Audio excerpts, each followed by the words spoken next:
இவள் என்னவள், என்னுள் வாழும் மகாராணி, என் கனவுகளின் கதாநாயகி. காலம் என்னும் மாயத்திரை பல கோலம் தந்தால் என்ன, மெய்யான கண்ணாடி பொய்த்துதான் போகட்டுமே. உள்ளிருக்கும் இளையராணி இன்னும் கொஞ்சம் வாழட்டுமே. என்னவளை காதலிக்க, என்னவளை உண்மையாக காதலிக்க என்னை தவிர யாரால் இயலும்? மனம் என்னும் மலர் கொண்டு மணிமகுடம் சூட்டிடுவேன். உலராத உற்சாகம் தந்து இவள் இதயம் காத்திடுவேன். உறங்கிக் கொண்டிருக்கும் உயிர், உறங்கிக் கொண்டிருக்கும் உயிர் ஓர் நாள் உடல் பிரியும்.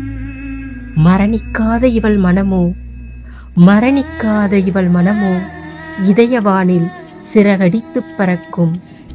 இவள் பாரதி புவனா.